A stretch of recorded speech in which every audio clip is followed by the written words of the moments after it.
الحمد للہ الذی ذی العزت والعلا والصلاة والسلام علی سید الانبیاء شمس الضحیٰ بدر الدجا نور الہدی منبع الجود والعطا اما بعد اعوذ باللہ من الشیطان الرجیم بسم اللہ الرحمن الرحیم قل للمؤمنین یغضوا من ابصارہم صدق اللہ العظیم وصدق رسولہ النبی الکریم ونحن علی ذلک لمن الشاہدین والشاکرین والحمد للہ رب العالمین ان اللہ وملائکتہ یصلون علی النبی یا ایہا الذین آمنوا صلوا علیہ وسلموا تسلیما الصلاۃ والسلام علیک یا سیدی یا رسول اللہ وعلی آلک واصحابک یا سیدی یا حبیب اللہ۔ تمام تعریفیں حمد و ثنا اللہ تبارک و تعالی کے لیے، درود و سلام نبی اکرم نور مجسم شفیع معظم آقا کل ختم رسول دانائے سبل احمد مجتبیٰ جناب حضرت محمد مصطفیٰ صلی اللہ تعالی علیہ وسلم کی ذات والا صفات کے لیے حمد و صلات کے بعد، اسلام فطرت کے عین مطابق دین ہے۔ نبی پاک صلی اللہ تعالی علیہ وسلم نے فرمایا ہے کہ میں اخلاق عالیہ کی تکمیل کرنے کے لیے دنیا میں آیا۔ جتنے اخلاق ہو سکتے تھے، جتنی خوبصورتیاں ہو سکتی تھیں، جتنی اللہ کو محبوب تھیں، وہ ساری میرے نبی کریم نے بیان فرمائی، ساری رسول کریم صلی اللہ تعالی علیہ وسلم نے بیان کر دی ہیں، جتنی خوبصورتیاں ہو سکتی تھیں۔ کچھ لوگ ایسے ہوتے ہیں جو بیچارے بائی نیچر ہی کچھ پریشانیوں کا شکار ہوتے ہیں، اور قرآن مجید نے جو ارشاد فرمایا نا کہ کچھ لوگ نفس کی خواہش کو اپنا خدا بنا لیتے ہیں، تو وہ بلا وجہ بھی بہت ساری باتیں کرتے ہیں جن کا کوئی وجود نہیں ہوتا۔ عورت کو حقوق دلانے کے لیے بہت سارے لوگ بہت ساری غلط باتیں کرتے ہیں۔ جو لوگ یہاں سے کسی کو لے جاتے تھے نا دبئی، دھوکہ دے کے اور لے جاتے تھے یورپ میں، عرب ممالک میں دھوکہ دے کے لے جاتے تھے، تو وہ بھی کوئی خواب ہی تو دکھاتے تھے کہ اتنے لاکھ تنخواہ ہوگی، اتنا کچھ ہوگا۔ وہاں جا کے پتہ چلتا تھا کہ جیب سے بھی دینے پڑیں گے کچھ۔ بہت سارے لوگ ایسے ہوتے ہیں، وہ سارے خوبصورتی کے نام پر ہی دھوکہ دیتے ہیں۔ آپ کو پتہ ہے کہ جو آدمی کسی کو لالچ دیتا ہے تو کسی کو لوٹنے کے لیے اسے لالچ دینا بڑا ضروری ہوتا ہے۔ لوگ پہلے لالچ دیتے ہیں پھر لوٹتے ہیں، پہلے مکمل لالچ دیتے ہیں، یہ چیز مل جائے گی، یہ چیز مل جائے گی۔ لوگ مکمل لالچ دیتے ہیں، اس کے بعد پھر لوٹتے ہیں۔ اور اگر لالچ نہ دیں تو کوئی آدمی قابو آئے گا؟ لوگ لوٹتے ہیں لالچ دے کر۔ اچھا، اب وہ جو جس کو لالچ دیا جا رہا ہوتا ہے وہ کہہ رہا ہوتا ہے کہ نہیں نہیں تمہیں نہیں پتا، وہ اس وقت ماننے کو تیار نہیں ہوتا۔ وہ کہتا ہے اتنی خوبصورت باتیں کر رہا ہے، اتنی اچھے پیغام دے رہا ہے، تم میرے دشمن ہو، تم مجھے منع کر رہے ہو۔ ہوش تب آتی ہے کہ جب سب کچھ لٹ جاتا ہے۔ عورت کو ویسے بھی قابو کرنا بڑا آسان ہوتا ہے۔ اعلیٰ حضرت بریلوی رحمۃ اللہ علیہ فرماتے ہیں بیٹیاں نازک شیشیاں ہوتی ہیں، ان کو تو ذرا سی چوٹ لگے تو ٹوٹ جاتی ہیں۔ دیکھیں کتنا بڑا جملہ کہا بریلی کے امام نے، نازک شیشیاں ہیں۔ ذرا کوئی آدمی گمراہ کرتا ہے، ذرا خراب کرتا ہے۔ اب دیکھیں نا، یہ جو بچیوں کو بچے مس گائیڈ کرتے ہیں، انہیں بڑے بڑے خواب دکھاتے ہیں، وہ بیچاری ماں باپ کو چھوڑ کے، بہن بھائی کو چھوڑ کے اس کے ساتھ شادی کرتی ہے، پھر جو اس کا بعد میں حشر ہوتا ہے، آپ ادلیاں نو سردار پہن تکے تے شرما والیاں نو جھوٹے ڈولیاں دے۔ پھر وہ بیچاری ماں باپ رکھتے نہیں، وہ ظلم کرتا ہے تو کتنی بڑی تکلیف میں وہ بچی آ جاتی۔ نازک شیشی ہوتی ہے نا تو ٹوٹ جاتی.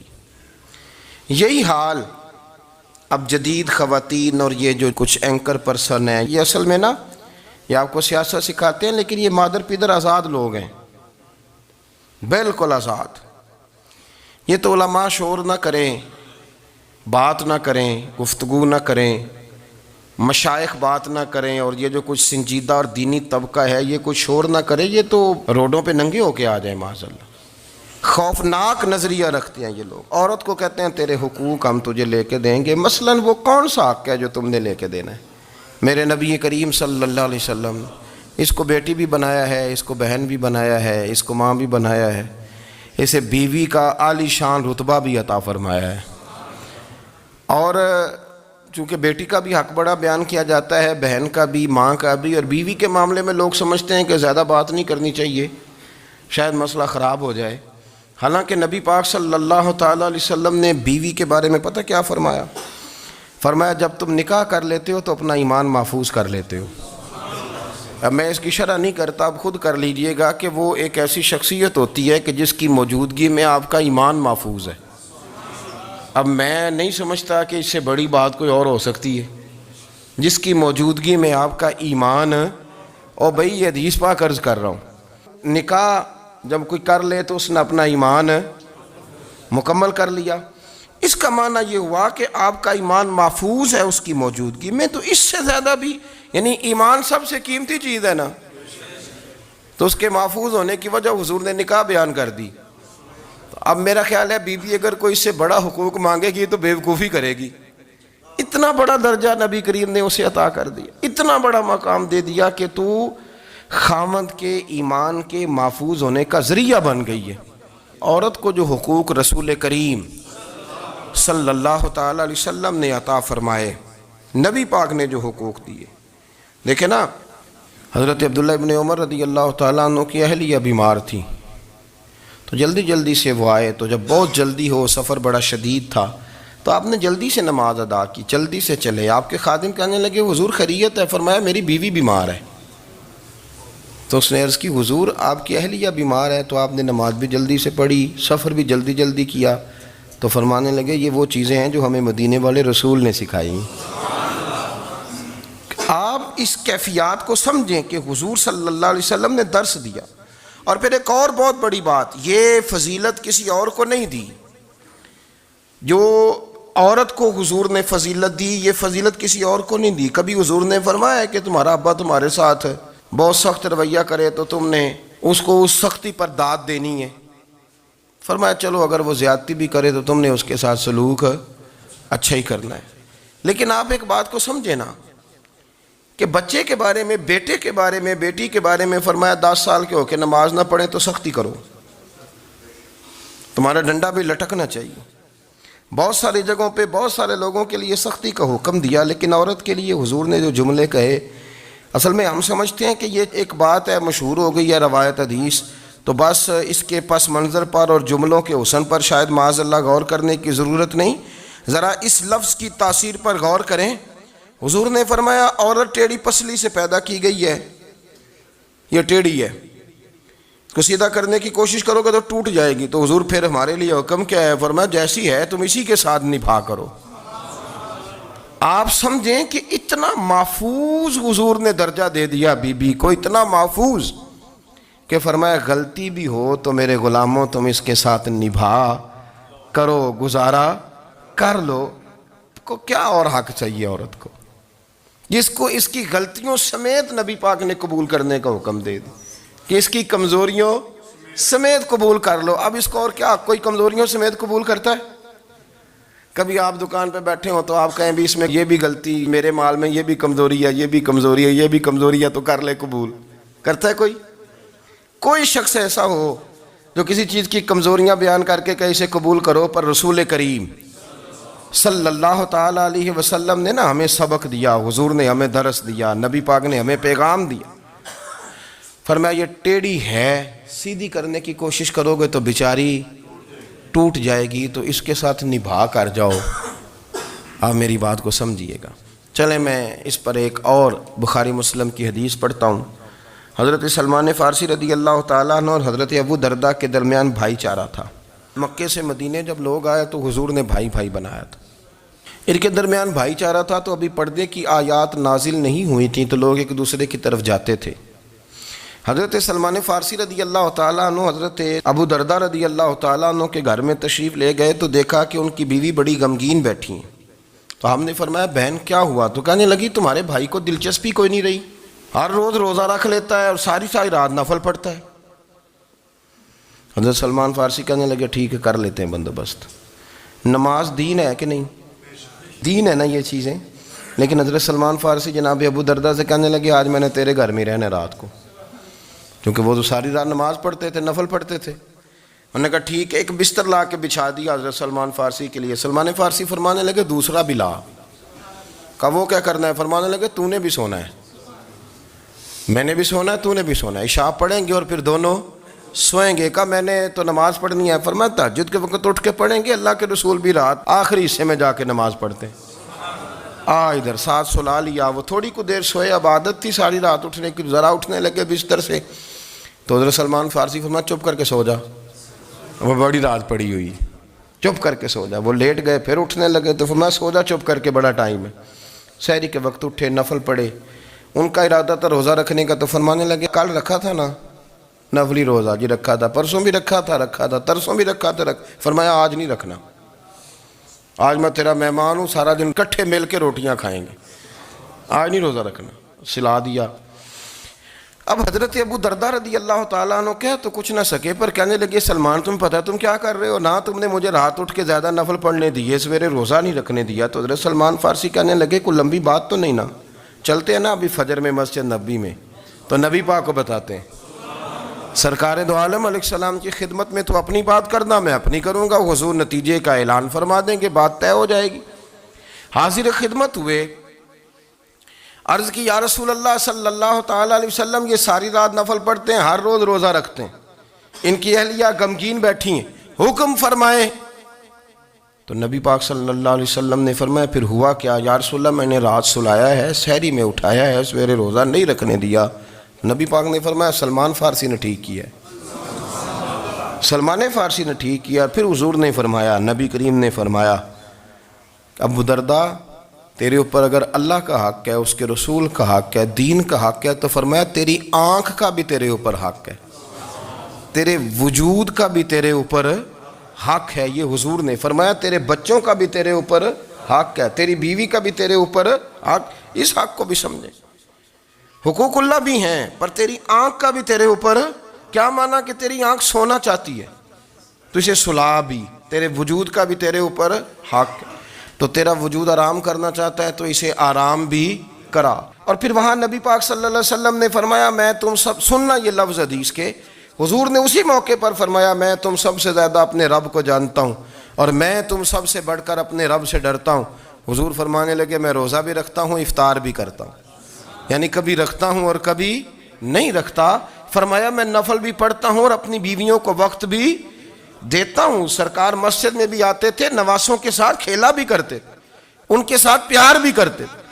تو اتنے بڑے حقوق حضور نے بیان فرمائے عورتوں کے کہ تمہاری بیوی کا بھی تمہارے اوپر۔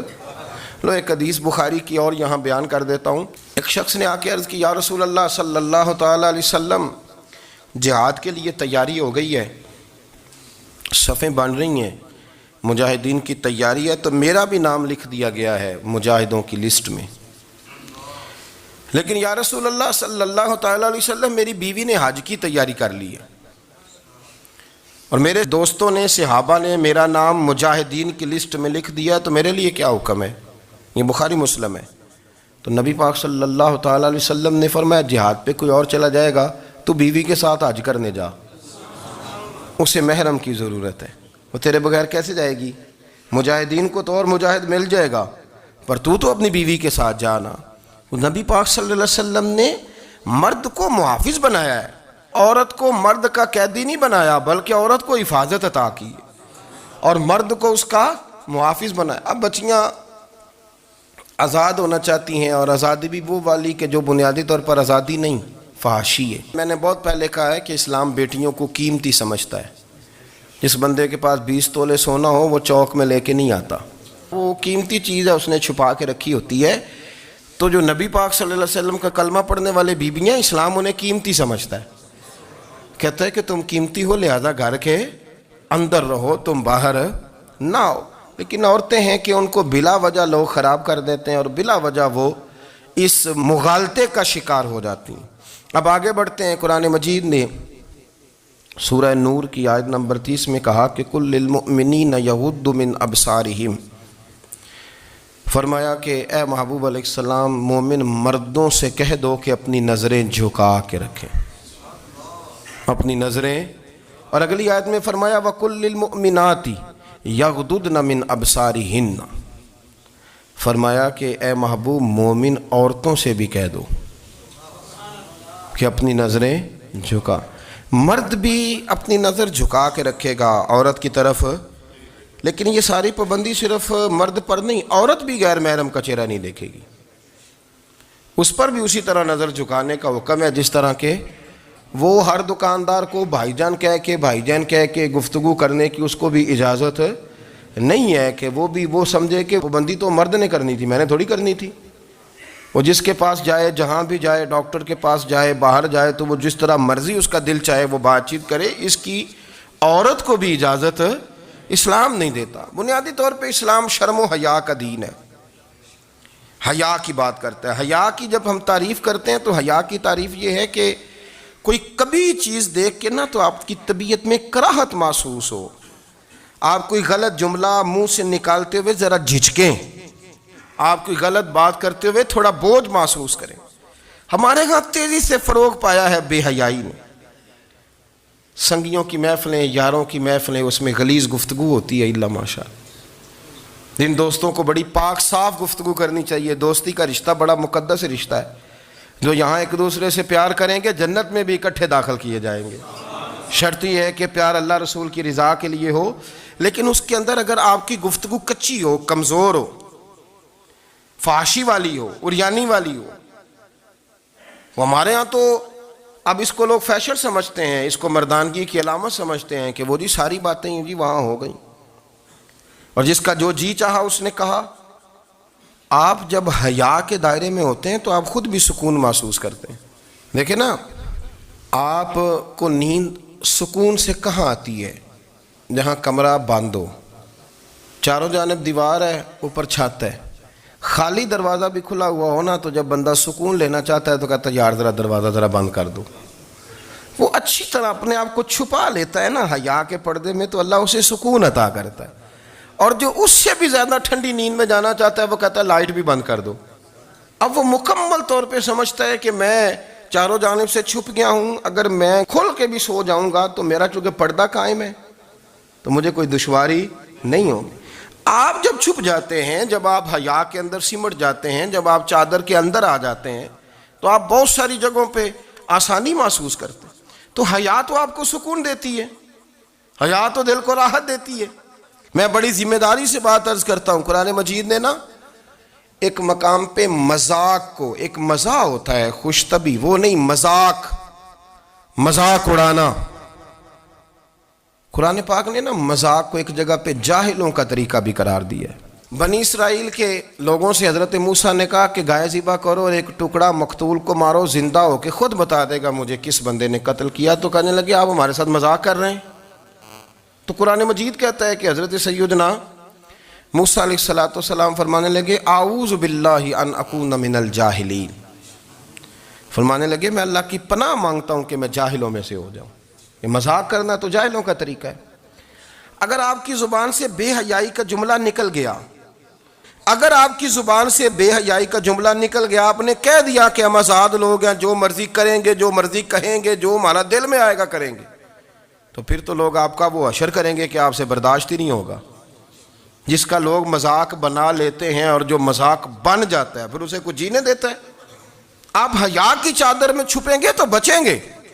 اگر آپ نے اپنا مذاق بنوا لیا یہ کہہ کے کہ میں نے مرضی کرنی ہے، پھر یاد رکھنا چھپنے کو جگہ نہیں ملے گی، پھر تکلیف میں آ جائیں گے، پھر بہت بڑی اذیت کا شکار ہو جائیں۔ شرم و حیا، عرب کے اندر جو کنواری لڑکیاں تھیں ان میں بڑی حیا ہوتی تھی، الحمدللہ میں بڑے فخر سے کہتا ہوں کہ میرے پنجاب کی، میرے پاکستان کی بیٹیاں بھی 20 دفعہ ان کا ابا کہے تیری شادی کرنی ہے تو وہ آنکھ نہیں اٹھا پاتی آج بھی۔ یہ تو وہ چند لوگ ہیں جو کہتے ہیں ہم ہائی کلاس ہو گئے، ہمیں نہیں پتا کہ وہ روشن خیال ہو گئے ہیں کہ روغن خیال ہو گئے، پتہ نہیں کدھر چلے گئے۔ ورنہ ہماری بیٹیاں آج بھی جب ان سے ان کا باپ، ان کی ماں بات کرتی ہے تیری شادی کی، تو وہ تو شرم کے ساتھ پچھلے سے پچھلے کمرے میں چھپتی ہیں۔ یہ اللہ نے فضل کیا ہوا ہے اس ملت پر۔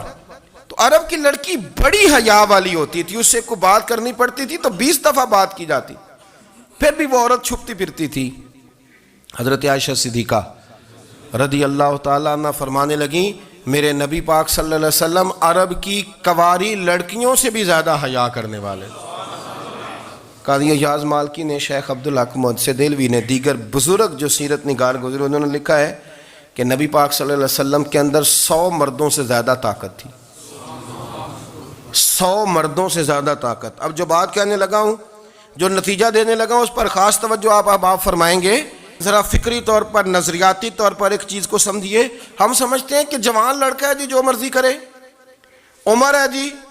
آپ ذرا بات پر غور کیجئے گا کہ حضور صلی اللہ علیہ وسلم میں طاقت 100 مردوں سے زیادہ ہے اور حیا کواری لڑکیوں سے بھی زیادہ ہے۔ ذرا اس بات کا تقابلی جائزہ کیجئے گا کہ طاقت 100 مرد سے زیادہ ہے لیکن حیا کواری لڑکی سے بھی زیادہ ہے۔ اس کا معنی یہ ہوا کہ جس ٹہنی کو پھل زیادہ لگ جاتے ہیں وہ جھکا کرتی۔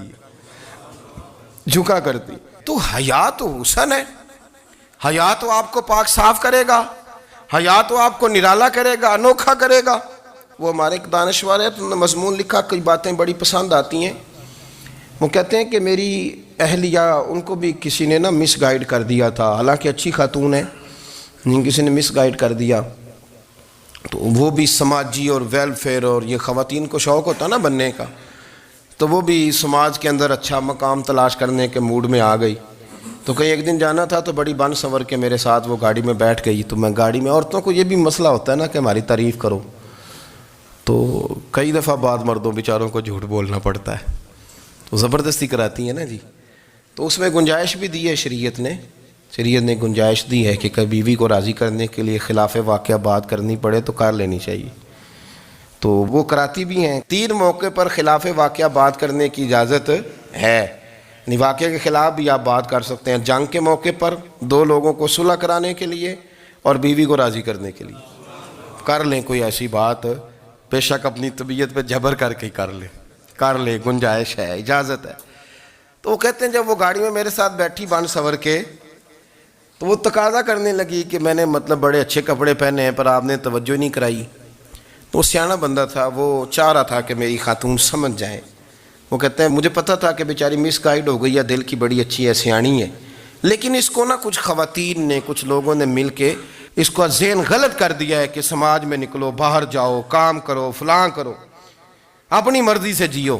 تو میرے ساتھ گاڑی میں بیٹھی کہیں جانے کے لیے، تو مجھ سے کہنے لگی کہ آپ نے میری طرف توجہ ہی نہیں کی، آپ نے کوئی ذکر ہی نہیں کیا کہ میں کیسی لگ رہی ہوں۔ تو وہ کہتے ہیں میں نے اسے کہا کہ اگر تو ناراض نہ ہو تو پھر میں صحیح والی تعریف کر دوں۔ تو اس نے کہا کہ آپ کر دیں۔ تو کہتے ہیں میں نے درد سے اور خلوص سے اپنی بیوی سے کہا، خلوص کے ساتھ میں نے کہا میں تو روز گھر ہوتا ہوں، روز شام کو گھر ہوتا ہوں، اگر تو میرے لیے تیار ہوتی تو میں تیری تعریف کرتا، لیکن آج تو باہر جانے کے لیے تیار ہوئی، تو پھر ان سے تعریف کی امید رکھ جن کے لیے تو نے تیاری کی ہے۔ میرے لیے تیاری کرتی تو میں تو ہر شام تیرے پاس ہوتا ہوں۔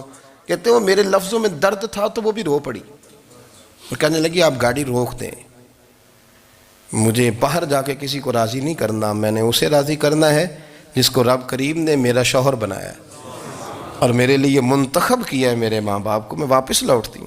یہ ایک پہلو ہے سلگتا ہوا، اس کو سمجھا جائے۔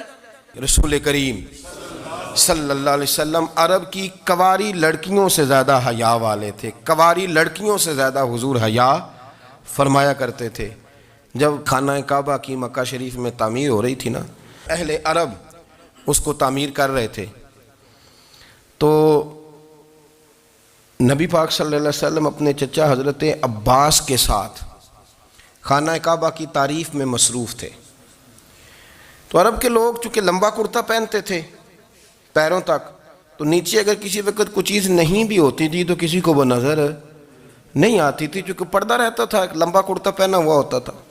تو جب بچے، سرکار کی عمر مبارک بھی ابھی تھوڑی تھی، تو اس طرح بچے جب نکلتے تو وہ کئی دفعہ اپنی تہمد اتار دیتے نیچے سے، اور کوئی مزدوری کرنے لگتے تو 3-4 طے کر کے نا تہمد کی کندھے پہ رکھ لیتے، جس طرح کبھی دیہاتوں میں لوگ کپڑا سر پہ رکھتے تھے کہ اوپر اگر کوئی وزنی چیز رکھیں گے تو وہ تکلیف نہیں دے گی۔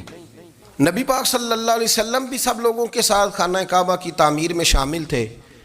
تو حضرت عباس رضی اللہ تعالیٰ عنہ نے کہا حضور سے، ابھی اعلان نبوت بھی نہیں فرمایا تھا، بھتیجے آپ بھی تہمد اتاریے، یہ صحیح مسلم میں حدیث موجود ہے، اور اس کو کندھے پہ رکھ لیجیے، آپ اینٹیں اٹھا کے لا رہے ہیں تو ذرا آپ کو تکلیف نہیں ہوگی۔ تو سرکار دو عالم صلی اللہ علیہ وسلم سے یہ بات کہی، اور پھر جلدی سے حضور کی تہمد کو نکال کے نا، حالانکہ لمبا کرتا پہنا ہوا ہے، تو وہ جیسے ہی ان کے کندھے پہ رکھا اینٹیں رکھنے کے لیے، تو سرکار تو زمین پہ گر گئے، بے ہوش ہو گئے، آنکھیں آسمان کی طرف، اور پھر حضور پکار رہے ہیں آزاری آزاری آزاری، میرا تہمد دے دو، میرا تہمد دے دو۔ کبھی کوئی شخص اس وجہ سے بھی بے ہوش ہوا ہے کہ میرے وجود سے کپڑا اتر گیا ہے؟ حالانکہ سرکار پر وہ بے ہوشی بھی نبی پاک کا وہ جو غلبہ ہے نا شرم و حیا کا، اس کی وجہ سے ہوئی، ورنہ تو حضور فرماتے ہیں کہ میری آنکھیں سو جاتی ہیں، دل تو میرا اس عالم میں بھی جاگتا رہتا ہے۔ تو سرکار زمین پہ تشریف لے آئے، آنکھیں میرا تہمد دے دو، میرا تہمد دے دو، تو جلدی سے انہوں نے تہمد دیا تو حضور نے باندھ لیا۔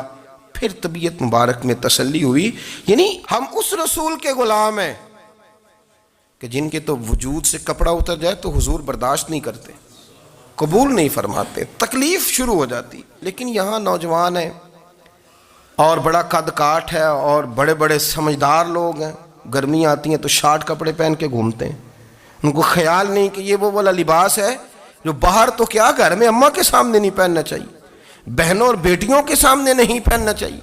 آپ کی گفتگو میں شرم و حیا ہو، آپ کے لب و لہجے کے اندر حسن ہو۔ آپ کو پتہ ہے نبی پاک صلی اللہ علیہ وسلم نے فرمایا میری امت میں سب سے زیادہ حیا کرنے والے عثمان غنی ہیں، عثمان غنی سب سے زیادہ حیا کرنے والے۔ آپ فرمایا کرتے تھے جب سے حضور کا چہرہ دیکھا ہے میں نے کبھی اپنی شرمگاہ بھی نہیں دیکھی، میں نے آنکھوں کا وضو نہیں توڑا، اور جب سے حضور کے دست مبارک میں نے بیعت کے لیے سیدھا ہاتھ بڑھایا تو پھر سیدھا ہاتھ میں نے کبھی گندگی کو نہیں لگایا۔ حیا تھی۔ آپ باتھ روم کے اندر بھی غسل فرماتے تھے تو کپڑوں سمیت کرتے تھے۔ کسی نے کہا حضرت جی واش روم کے اندر کیوں نہیں کپڑے اتارتے؟ آپ فرمانے لگے باہر بندوں سے حیا کرتا ہوں، اندر جاتا ہوں تو رب سے حیا آنی شروع ہو جاتی، وہ تو دیکھ رہا ہے نا۔ تو میں جو بات آپ کی خدمت میں عرض کرنا چاہتا ہوں اس کو آپ سمجھیے گا میرے عزیز، کہ شرم والا مزاج، گفتگو بھی شرم والی، آنکھیں بھی شرم والی، لباس بھی شرم والا، دوستی یاری بھی شرم والی، بہت ساری ایسی باتیں۔ دیکھیں نا آپ ذرا، میں نے کہا کہ باتوں کو سن کے گزر نہ جایا کریں، اس کی گہرائی پر غور کریں۔ حضور علم کا سمندر ہے، سرکار سے زیادہ علم دنیا میں کسی کے پاس موجود نہیں ہے، اور صحابہ کو موقع ملا ہوا ہے اس سمندر سے فیض لینے کا، لیکن ان کی حالت یہ ہے کہ حضرت علی المرتضیٰ فرماتے ہیں 14 دن گزر جاتے، حضور سے کوئی سوال پوچھنا ہوتا تھا پر میں شرم کے مارے نہیں پوچھ پاتا تھا۔ 14 دن بخاری شریف میں موجود ہے۔ ایک دن نبی پاک صلی اللہ علیہ وسلم نے پوچھا صحابہ سے کہ وہ کون سا درخت ہے جس کے پتے نہیں گرتے، اور وہ درخت اس طرح ہے جس طرح مومن ہوتا ہے، وہ درخت میرے مومن کی طرح بتاؤ۔ حضرت عبداللہ ابن عمر فرماتے مجھے پتا تھا کہ وہ کھجور کا درخت ہے، لیکن چونکہ ابو بکر صدیق بھی بیٹھے ہیں، عمر فاروق بھی بیٹھے ہیں، مولا علی بھی بیٹھے ہیں، عثمان غنی بھی بیٹھے ہیں، اتنے جید لوگ بیٹھے ہیں، تو مجھے حیا آتی تھی کہ میں کیوں جواب دوں۔ کہتے سرکار نے کئی دفعہ پوچھا، لوگوں نے کئی اور درخت بتائے، پر فرمایا تمہارا جواب درست نہیں ہے۔ آپ حیا کے اس پہلو پر غور کریں کہ سوال کا جواب آتا ہے، سوال کا جواب، یعنی مجھے سوال کا جواب آتا اور پھر میں دوں نہ، مجھے بدعزمی نہ ہو جائے گی؟ یہ کیسے ممکن ہے کہ میری رات گزر جائے، مجھے پتا بھی تھا اور میں نے بتایا نہیں؟ بہت سارے لوگ آ کے بہت ساری باتیں بتاتے ہیں، بہت ساری باتیں وہ سمجھاتے ہیں، تو ہم غور سے ان کا چہرہ دیکھنے لگ جاتے ہیں، کہتے ہیں یار اس کا تو دعویٰ تھا کہ میں سمجھنے آتا ہوں، تو یہ تو ہمیں سمجھا رہا ہے، چلو الحمدللہ ہم سمجھنے کو تیار ہیں۔ لیکن میرے عزیز پتہ بھی ہے جواب کا، علم بھی ہے، لیکن فرماتے ہیں میری حیا نے مجھے اجازت نہ دی کہ میں جواب دوں۔ آپ فرماتے ہیں پھر حضور سے صحابہ نے عرض کی کہ یا رسول اللہ آپ ہی بتا دیں وہ درخت کون سا ہے، تو حضور نے فرمایا بھئی وہ کھجور کا درخت ہے۔ تو آپ فرماتے ہیں میں دل میں کہہ رہا تھا کہ الحمدللہ میرا جواب درست ہے، حالانکہ میں نے جواب دیا ہی نہیں۔ تو لفظوں میں حیا، جملوں میں حیا، آنکھوں میں حیا، اٹھنے میں حیا، بیٹھنے میں حیا، چلنے میں حیا ایک خوبصورت حسن ہے۔ اور نبی پاک صلی اللہ علیہ وسلم نے فرمایا جب تو بے حیا ہو جائے نا پھر تو آزاد ہے، پھر تو جو مرضی کا، پھر تو جو۔ اس لیے بزرگ جب کسی کو بے حیا کہتے تھے نا، اللہ اکبر، اور جب کسی کو کہتے تھے نا یہ بے حیا ہے تو لوگ سمجھتے تھے کہ ہلکی سی بات کر دی ہے، لیکن ان کا معنی یہ ہوتا تھا کہ بس بھئی اب اس کے ساتھ کوئی کلام کرنے کی ضرورت ہے، اس کو اب اصلاح کی ضرورت نہیں، یہ بے حیا ہے۔ کیا معنی؟ کہ اب یہ جو اس کے دل میں آئے گا وہ کرے گا، جو اس کی طبیعت چاہے گی وہ کرے گا، اب یہ کسی پہلو بھی قابو آنے کو تیار، بے حیا ہو گیا۔ بے حیائی بہت بڑا عیب ہے۔ اور جو لوگ کہتے ہیں کہ ہمیں بالکل آزادی ہونی چاہیے، ہمارا اپنا جسم ہے تو ہماری اپنی مرضی چلے گی۔ ایک وزیر صاحب ہیں، پتہ نہیں میں ان کو جانتا تو نہیں، انہوں نے سینٹ میں تقریر کی ہے، میں نے ان کی بات سنی ہے۔ اس نے کہا نہیں بھائی، جسم رب کا ہے تو مرضی بھی تو رب کریم کی چلے گی، اور مرضی بھی اللہ کی۔ یہ مجھے تھوڑا سا مسئلہ ہے جسم پر، کبھی کبھی مجھے کثرت سفر سے الرجی ہو جاتی ہے۔ میرے ساتھ لوگ نا دل سے پیار کرتے ہیں، شاید ہی کوئی اچھا ڈاکٹر ہو جس تک میرے سنگی مجھے لے کے نہ گئے ہوں، پر جسم اللہ کا ہے نا، مرضی بھی جب وہ چاہے گا صحت دے گا۔ کیوں کچے کاموں میں لوگ پڑ گئے، کیوں غلط لوگ سوچ میں پڑ جاتے ہیں؟ یہ اسی کا ہے، اور جب وہ چاہے گا، آپ اس بات کو اچھے طریقے سے سمجھ لیں کہ جو اپنی مرضی چوکوں چوراہوں میں کر رہے ہوتے ہیں نا، جو مرضی گاندمند، وہ جانور ہوتے ہیں، وہ جانور ہوتے ہیں جو نہ چونک دیکھتے ہیں نہ گلی دیکھتے ہیں، نہ انہیں پتہ ہوتا ہے کہ جگہ کون سی ہے۔ وہ انسان، میں نے کہہ دیا جو میں نے کہنا تھا، میں نے کہہ دیا، وہ جانور ہوتے ہیں۔ اور جو کچھ انسان ہوتے ہیں نا، ان کے اندر کچھ نہ کچھ پھر شرم حیا بھی ہوتی ہے۔ وہ چوکوں چوراہوں میں وہ حرکتیں اور وہ کام نہیں کرتے جو جانور کرتے ہیں۔ ان کے لیے بڑے پردے ہوتے ہیں، ان کے لیے بڑی باتیں ہوتی ہے، ان کے لیے بڑا کچھ ہوتا ہے۔ جو بالکل آزاد ہو جائے، کوئی پتہ نہ ہو کس وقت کیا کہنا ہے کیا کرنا ہے، تو پھر وہ دائرہ انسانیت سے خارج ہو جاتا ہے۔ ہم آپ کو کیا دعوت دیں؟ آپ تو وہ باتیں کر رہے ہیں جو اسلام کا انسانیت کے حق میں بھی ٹھیک نہیں، آپ تو وہ والی باتیں کر رہے ہیں جن کا انسانیت بھی تقاضا نہیں کرتی کہ یہ باتیں ہونی چاہیے۔ لیکن ایک بات، میں تو جذباتی نہیں ہوتا، میں بڑے غور سے چیزوں کو دیکھتا ہوں، سنتا ہوں، اور نہ میں ان موسمی مینڈکوں کی۔ وہ مجھے عاتق صاحب کہنے لگے جی بڑے بڑے مولوی ایک بندے کے ساتھ بیٹھے ہوئے ہوتے تھے اور وہ روزے میں بڑے بڑے درس دیتا تھا، تو وہ بھی فلانی حرکتیں کر رہا ہے۔ تو میں نے کہا ہم نے تو پرانا کہا تھا کہ موسمی مینڈک ہے، تو پرانے کہہ رہے ہیں کہ اداکار ہے، تو وہ جہاں کاسٹ کریں گے وہاں وہ اداکاری کرے گا۔ آپ کسی مذہبی جگہ کر لیں تو وہاں کر لے گا، کہیں اور جگہ کریں گے تو ہم تو پرانا کہہ رہے ہیں۔ تو کسی کو کبھی سمجھ آتی ہے تو کسی کو کبھی اور جگہ جا کے سمجھ آتی ہے۔ ہم ان لوگوں سے پریشان نہیں ہوتے، کیوں؟ سن لیں، کوئی مایوسی نہیں، ان کے اندر جتنا زور ہے وہ لگائیں۔